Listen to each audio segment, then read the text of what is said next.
L'athéisme scientifique a commencé en Union soviétique. C'est une discipline universitaire qui a émergé au cours de la deuxième campagne athée sous Khrouchtchev dans les années 1958, 1964, et avec des chaires universitaires qui ont été créées, des groupes de recherche, voilà, tout un dispositif athée qui a été mis en place à travers l'URSS. En Allemagne de l'Est, à la toute fin de cette période, fin 1963, une seule chaire universitaire du même nom a été créée. Également, c'était à l'université d'Iéna. En Allemagne de l'Est, le dispositif était plus simple, beaucoup plus académique, soumis uniquement aux structures, enfin en tout cas formellement aux structures de l'État et non pas du parti. Les objectifs de l'athéisme scientifique étaient donc de mieux connaître la religion telle qu'elle était vécue et pratiquée à ce moment-là. Et puis avec toujours dans un coin de la tête quand même l'idée que la religion était censée disparaître pour faire place au nouveau monde socialiste et communiste ensuite, que la religion constitue un obstacle en fait à l'avènement de l'avenir communiste. Donc, classiquement, les travaux universitaires comportaient une partie plutôt descriptive ou analytique, ça dépend, et à la fin, des recommandations parfois très pratiques sur qu'est-ce qu'il faudrait donc mettre en place pour promouvoir un peu plus l'athéisme et combattre la religiosité encore existante. Le problème du public était qu'il fallait trouver des relais pour pouvoir atteindre une proportion plus large de la société. Les enseignants-chercheurs en athéisme scientifique ont tenté de le faire.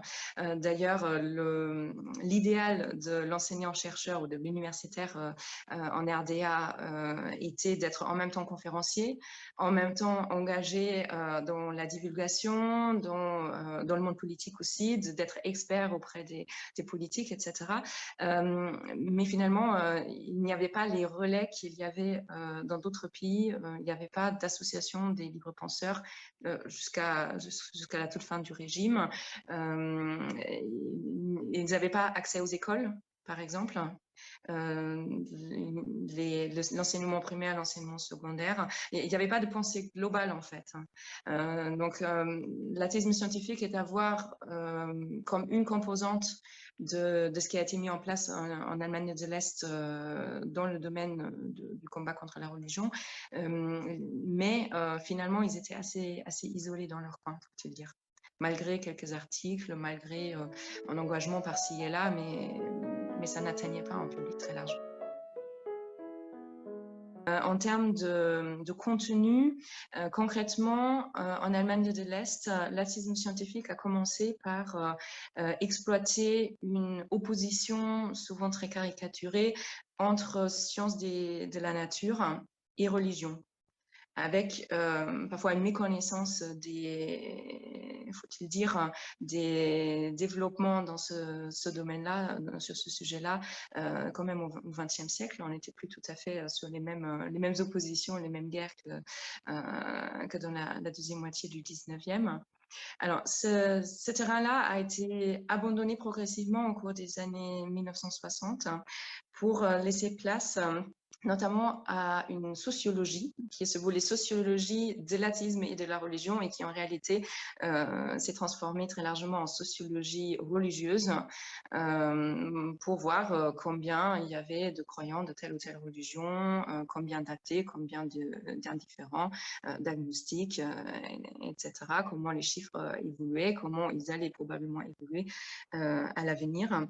Et puis, un point très important des travaux en Allemagne de l'Est est porté sur la jeunesse et les croyances des jeunes ou les attitudes des jeunes, là encore avec des méthodes très largement sociologiques. Par rapport à l'URSS, qui constitue toujours un peu la toile de fond et où l'athéisme scientifique a été très très bien étudié. Il y a des travaux très bien sur cette histoire-là. Par rapport à l'URSS, l'athéisme scientifique en Allemagne de l'Est était moins diversifié. Il n'y avait pas tout le filon psychologie de la religion, ethnographie, voilà, beaucoup d'autres disciplines finalement auxquelles leurs collègues soviétiques ont fait appel. Alors pour le rapport aux institutions religieuses et aux croyants, il y a toute une hésitation. D'abord, dans les années 60, le directeur de la chaire d'athéisme scientifique d'Iéna, qui s'appelle Olof Klor, hésitait sur l'attitude à adopter. Et au début, il fait état de quelques contacts, effectivement, avec la Paulusgesellschaft notamment, qui a donc été fondée dans les années 50. C'était aussi la période de Vatican II avec le secrétariat du Vatican pour le dialogue avec les non-croyants. Donc voilà, il y a plein de choses qui se passent à l'extérieur de la RDA et Olof Klor attend en fait des instructions de fonctionnaires ou d'hommes politiques pour savoir s'il faut nouer ses contacts ou pas. Une fois, il sera à une conférence invitée par des catholiques en Autriche, donc doublement compliqué parce que ce sont des croyants et en plus ça se passe donc dans un pays qui ne fait pas partie du bloc de l'Est. Et puis il se fait vivement critiquer en fait pour cette initiative. Et finalement, le fin mot de l'histoire, c'est qu'il ne faut pas avoir de contact. Il ne faut pas mener de dialogue. Il faut étudier les croyants, mais pas discuter avec eux. Et à l'intérieur de la RDA, c'est aussi l'attitude qui finit par adopter, là encore après des hésitations. Notamment, il y a plusieurs cercles protestants en Allemagne de l'Est qui étaient très désireux d'engager un dialogue avec lui et avec ses collègues. Et finalement, ça ne se fait pas. Il considère que son rôle en tant que... En tout cas, c'est ce qu'il dit officiellement. Son rôle en tant qu'universitaire n'est pas de dialoguer avec des représentants d'institutions religieuses. Voilà. Après, une autre question concerne les contacts qu'il a pu y avoir avec d'autres universitaires, donc au même niveau, en quelque sorte, au même niveau institutionnel, parce qu'il y avait en Allemagne de l'Est des facultés de théologie puis des sections de théologie protestante dans les universités publiques. Et là, il y a eu quelques contacts, alors plutôt de type affrontement, comme des soirées pour les étudiants, pour voir, alors pour faire des joutes verbales et pour essayer de décrédibiliser la religion, ou au contraire décrédibiliser l'athéisme. Mais bon, c'était plutôt marginal. Alors, la situation a complètement changé à partir des années 70, mais surtout 80. Dans les années 70 émerge le thème d'une coopération avec les croyants. Donc, surtout pas le dialogue. Hein, voilà, le thème du dialogue, toujours mis entre guillemets, toujours diabolisé, surtout quand c'est organisé par le Vatican. Donc, voilà, on ne veut surtout pas de ça. Mais coopérer avec certains croyants qui se montrent ouverts au socialisme, qui sont plutôt situés à gauche dans les années 70, ça devient possible. Et dans la deuxième moitié des années 80, ça change de tout au tout et le petit milieu des chercheurs en athéisme scientifique devient en fait le porte-parole du dialogue avec les croyants aussi à l'intérieur de l'Allemagne de l'Est. Donc, ce sont eux qui poussent pour les réunions de dialogue qui se sont déroulées vraiment vers la fin du régime et souvent contre des résistances au sein de leur propre camp.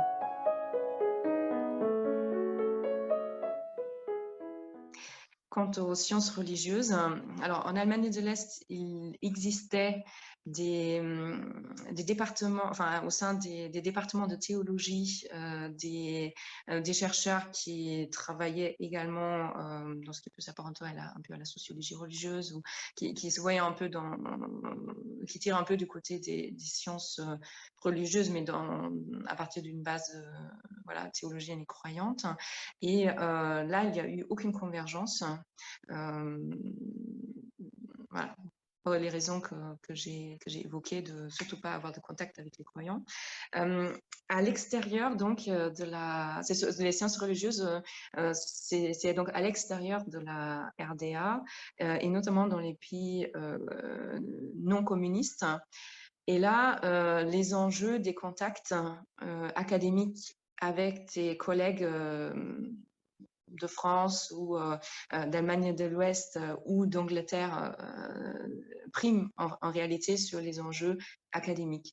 Olof Klor, le directeur de la chaire d'IENA, a même été membre d'un comité de sociologie religieuse d'une association internationale de sociologie dans les années 70, mais c'est vu non pas tellement comme un enrichissement sur le plan des idées, mais plutôt comme une manière d'avancer les pions en concertation avec les soviétiques pour dire ce serait bien qu'on occupe tel poste, on nous le propose, ne disons pas non. Voilà, il y a un vrai jeu à ce niveau-là. La religion n'est jamais considérée comme quelque chose qui n'est jamais prise pour elle-même, on ne cherche jamais à scruter ce que c'est vraiment la religion, pourquoi des gens sont croyants, en quoi ils croient réellement, ou voilà, il n'y a pas de profondeur qui est donnée au phénomène de la religion. C'est pas considéré comme une catégorie sui generis. Il y a toujours une perspective politique en réalité. Des corrélations qui sont établies entre l'attitude croyante ou athée d'un côté et l'attitude politique pro-socialiste ou anticommuniste de l'autre. Et la coopération ou le dialogue avec les croyants devient possible au moment où il y a des mouvements religieux qui émergent, comme les théologies de la libération ou autres, qui ne sont plus considérés par ces chercheurs comme foncièrement hostiles au projet communiste. Donc la religion reste finalement, il y a un regard très superficiel sur la religion. Oui, tout à fait. En fait, il y a une proximité d'attitude d'attitude qui est ressentie même par les chercheurs en athéisme scientifique.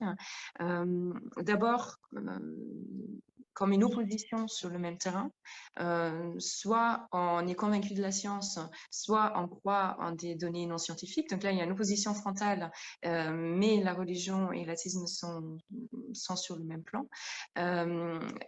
Soit ensuite, plus tard, il y a le problème des indifférents qui émergent. En fait, à force de faire des travaux en sociologie religieuse, les chercheurs se rendent compte que ceux qui prennent vraiment de l'ampleur dans la population est-allemande sont ceux pour lesquels religion ou athéisme, ça ne veut plus rien dire et ça n'a juste aucun intérêt. Les gens ne sont pas intéressés par ces questions-là. Et comme ils font toujours des croisements avec l'attitude politique, avec l'engagement social, avec les idées sur la victoire du communisme à l'échelle mondiale et ce genre de questions.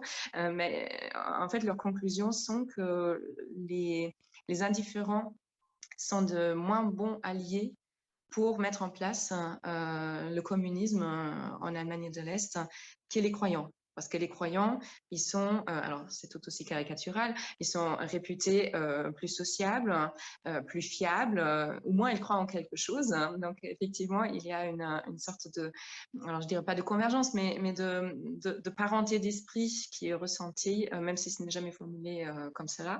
Et le vrai adversaire à combattre devient finalement l'indifférence ou ce qu'ils appellent l'athéisme spontané, un athéisme qui ne réfléchit pas sur ce qui est fait, et puis qui finalement politiquement est dangereux parce que individualiste, pas investi dans la société, ne croyant en rien et quelque chose sur lequel on ne peut pas s'appuyer pour mener à bien ce projet politique qui encore une fois, est ce qui importe vraiment à ces chercheurs. Ils sont plus intéressés finalement par la politique que par les questions de religion ou d'athéisme.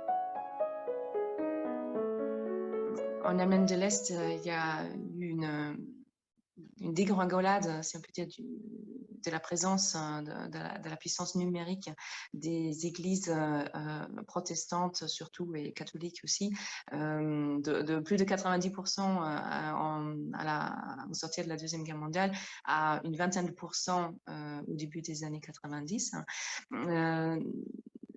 Le problème de l'athéisme scientifique était quand même qu'il restait largement dans une bulle universitaire. Au niveau du public étudiant, il a perdu la bataille, hein. Il a atteint très peu d'étudiants. On peut le montrer, on a des données qui montrent qu'il atteint très peu son public. Là où il a pu y avoir plutôt un impact, c'était au niveau des rites de substitution. Alors, les chercheurs en athéisme scientifique n'étaient pas en première ligne pour les confirmations laïques de la jeunesse. Il y avait d'autres organismes qui étaient chargés de cela. Mais ils se sont engagés à la fin des années 80 pour des rites de funérailles laïques, par exemple, ce genre de choses. Et ils ont poursuivi cet engagement au-delà de leur licenciement en 1990. Donc, il n'y a pas eu de continuité institutionnelle ou personnelle, mais comme ça, quelques idées ou quelques initiatives qui ont peut-être pu perdurer. Au niveau de leur combat était largement aussi à l'intérieur de leur parti. En tant qu'experts du domaine religieux, ils essayaient déjà à l'intérieur de courants concurrents sur cette question au sein du Parti socialiste unifié, Parti communiste de l'Allemagne de l'Est, d'imposer une ligne plus respectueuse finalement des croyants, plus tournée vers le dialogue, moins dans le combat frontal dans les années 80. Ils avaient certains alliés politiques, mais le régime s'est arrêté avant qu'on ait pu juger si finalement ça aurait été cette ligne-là qui aurait prévalu ou pas. En Allemagne de l'Est a largement abandonné en fait la cause de l'athéisme scientifique. Il y a eu des moments d'impulsion, notamment pour la création de la chaire d'athéisme scientifique en 1963, puis une autre fois au début des années 70, mais il n'y avait pas d'objectif fixé sur l'horizon d'un seuil daté à atteindre. Alors, les anciens chercheurs ont eux-mêmes fixé des pronostics en disant dans 10 ans il n'y aura plus que tant de pourcents de croyants. Ensuite ça reculait, donc on arrivait jusqu'à l'an 2000, mais il devait encore rester 10% de la population. Donc ils se sont dit est-ce que finalement est-ce qu'on peut prétendre que la religion a dépéri s'il reste encore un citoyen croyant sur 10? Bon, ils en étaient là, et puis finalement ces objectifs enfin si on peut parler en termes d'objectifs, n'ont pas été atteints du tout. Mais finalement, il n'y avait pas de pression du monde politique parce que c'était une discipline académique, finalement peu opérationnelle, et parce que les décideurs eux-mêmes devenaient assez indifférents finalement à ces questions-là. Alors, l'ensemble des personnes qui se réclamaient de l'enseignement, enfin de l'athéisme scientifique, a été licencié de fait au début des années 90. Il y en a 2 ou 3 qui ont réussi à se reconvertir en sciences des religions, mais il n'y a pas eu de continuité autre. En Allemagne de l'Est, le paysage universitaire a été très, très bouleversé par la réunification, et ces types de postes, enfin, s'il y a eu des postes des sciences de religion qui ont été recréés, c'était sur de nouvelles bases avec un personnel formé en Occident, donc à l'Ouest. Dans les enseignements d'aujourd'hui, je n'ai pas connaissance qu'il y ait eu des continuités. Ce sont des travaux finalement qui ont été largement oubliés, si ce n'est pour citer des chiffres. Et souvent, on ne se rend pas compte que les chiffres qu'on avance concernant la religiosité en Allemagne de l'Est proviennent des travaux de ces chercheurs-là, donc avec une perspective qui était tout sauf neutre, hein, puisqu'il s'agissait de montrer que l'athéisme était quand même en train de monter et que finalement, bon, ceux qui savaient pas trop, bon, voilà, on avait tendance à les mettre aussi un peu dans la catégorie des incroyants et des athées. Donc, effectivement, là, il y a eu une réutilisation que moi je vois d'un œil très critique de leurs travaux, sans remettre dans le contexte et sans citer, sans faire un travail critique sur ce type de sources, qui finalement sont des ressources historiques qui disent plus sur leur époque que sur forcément la religiosité qu'il y a vraiment eu en Allemagne de l'Est.